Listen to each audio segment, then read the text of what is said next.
Good morning, students. Today we are going to discuss our first chapter, matter in the surrounding.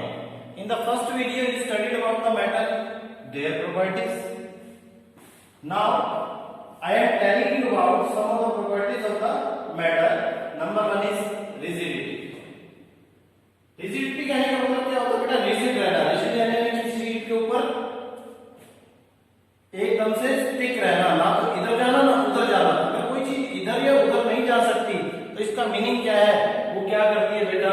Tend to remain at its position. Rigidity का meaning क्या होता है?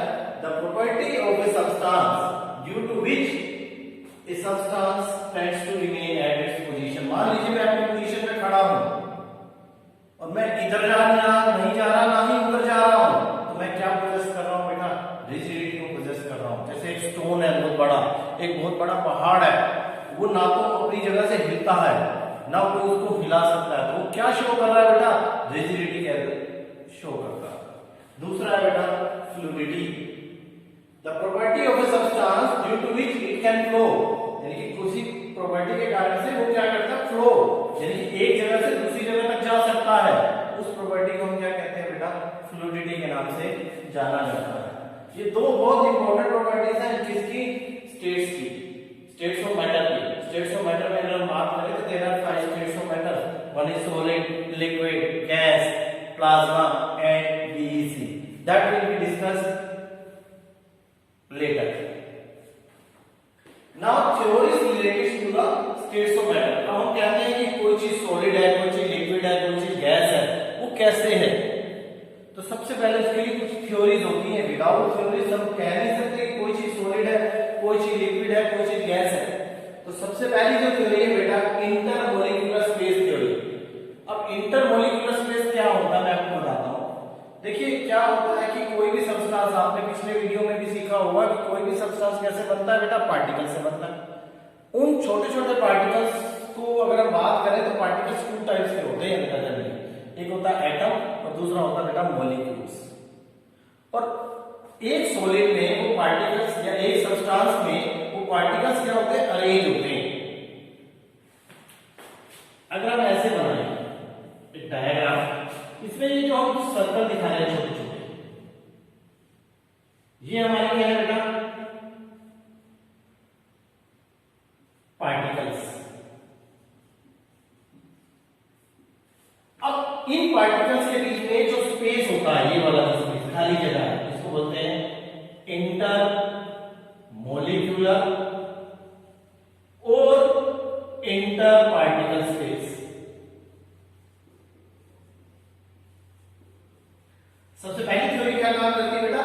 Intermolecular space theory. ये space theory क्या कहती है कि जो पार्टिकल्स हैं उनके बीच में अगर स्पेस जो है वो कम है, अगर हम बात करें, जैसे हम यहां पे आपको डायग्राम बना के दिखाता हूं, देखिए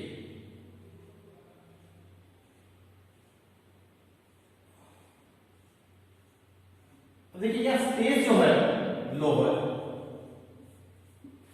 जब स्पेस लो होगा तो पार्टिकल्स क्या होंगे? पास पास होंगे। तो उनके बीच में जो भी चीजें पास पास होती है ना बेटा, उनके बीच में अट्रैक्शन क्या होता है? ज्यादा होता है। उनके बीच में फोर्स ऑफ अट्रैक्शन कैसी होती है बेटा? ज्यादा होती है। जब फोर्स ऑफ अट्रैक्शन ज्यादा है तो वो स्टेट क्या कहलाती है बेटा? सॉलिड कहलाती है। And vice versa. Vice versa कहने का मतलब क्या होता है? अगर स्पेस क्या है? ज्यादा है, तो पार्टिकल्स के अंदर फोर्स ऑफ अट्रैक्शन कैसी हो जाएंगी बेटा? कम हो जाएंगी। जब पार्टिकल्स के बीच में स्पेस कम हो जाएगी तो वो स्टेट क्या कहलाती है बेटा? गैस कहलाती है। और इनके बीच की अगर हम बात करें कि सॉलिड और गैस, उसके बीच में एक स्टेट आती है जिसको हम क्या बोलते हैं बेटा? लिक्विड।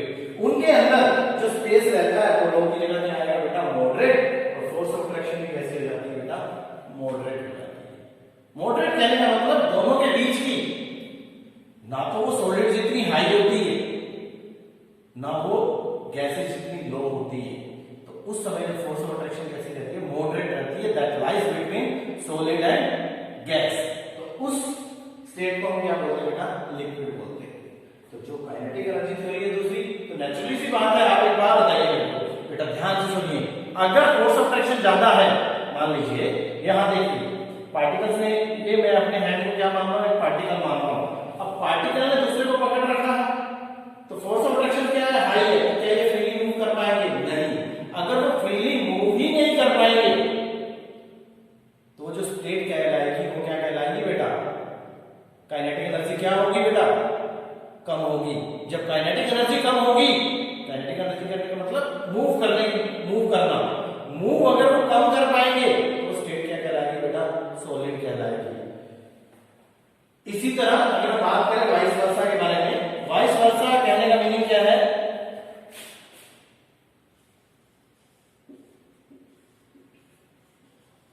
अगर काइनेटिक एनर्जी उनके अंदर ज्यादा है, ज्यादा यानी बहुत दूर दूर भाग रहे हैं, इसलिए अब इनके बीच में फोर्स ऑफ अट्रैक्शन क्या होगी? कम होंगी।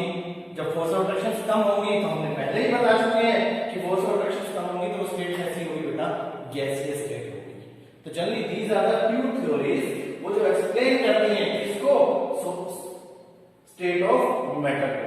These are the two theories, intermolecular space theory and kinetic energy theory. याद रखना बेटा, स्पेस ज्यादा, अट्रैक्शन कम, काइनेटिक एनर्जी ज्यादा। तीन चीज, स्पेस ज्यादा होगा तो काइनेटिक एनर्जी भी ज्यादा होगी, स्पेस ज्यादा काइनेटिक एनर्जी भी ज्यादा, और फोर्स ऑफ अट्रैक्शन कैसी हो जाएगी? कम हो जाएगी। तो उस स्टेट को हम क्या बोलेंगे बेटा? गैसेस। और सॉलिड के केस में कैसा होगा बेटा? स्पेस कम, काइनेटिक एनर्जी भी कम, और अट्रैक्शन क्या हो जाएगी बेटा? ज्यादा हो जाएगी। तो उस थ्योरी को हम, इन थ्योरीज के according there are the three states of matter, solid, liquid and gas. मैं आपको एक एग्जांपल देता हूं, आपके स्कूल से ही लेते। आप जब क्लास में बैठे हैं तो आपके बीच में स्पेस कितना रहता है? बट आप मान लीजिए, अपने आप को ज्यूम करिए एक पार्टिकल है यहाँ, तो आप क्लोजली पैक्ड होते हैं, नजदीक होते हैं, तो इस स्टेट को हम क्या बोलेंगे बेटा? सॉलिड। जब आप नजदीक हैं तो आपके बीच में फोर्स ऑफ अट्रैक्शन भी क्या रहेगी? हाई रहेगी, क्योंकि आप मूव नहीं कर पाएंगे, क्योंकि टीचर वहां अवेलेबल है, आप मूव नहीं कर पा रहे हैं, तो काइनेटिक एनर्जी भी क्या होगी? कम होगी। स्पेस भी कम, काइनेटिक एनर्जी भी कम, और क्या चीज? इंटरमोलिकुलर स्पेस भी क्या हो गया? कम हो गया। अट्रैक्शन क्या हो जाएगी? ज्यादा हो जाएगी, आप एक दूसरे के ज्यादा टच में रहेंगे। तो जब आप क्लास में बैठे तो आप अपनी स्टेट को क्या बोलेंगे? Solid state. चलिए, हाफ ब्रेक हुआ, हाफ ब्रेक में आप ग्राउंड्स में गए तो आपके बीच में स्पेस बढ़ गया,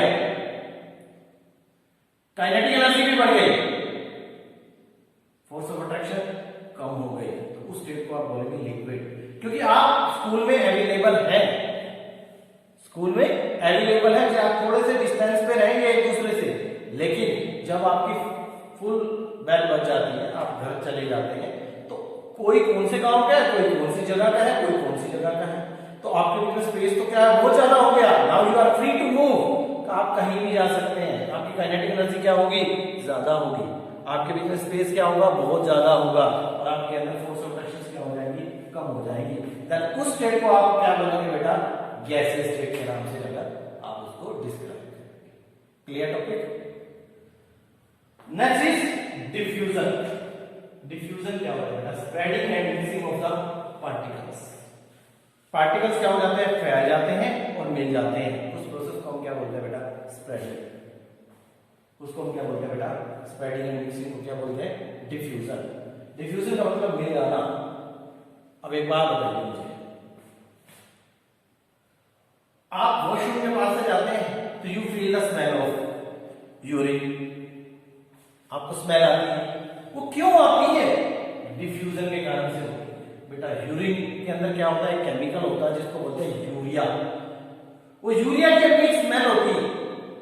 वो स्मेल के जो पार्टिकल्स होते हैं, वो स्मेल है, नेचुरली सी बात है, कोई भी स्मेल है वो किससे बनती है बेटा? पार्टिकल से बनती है।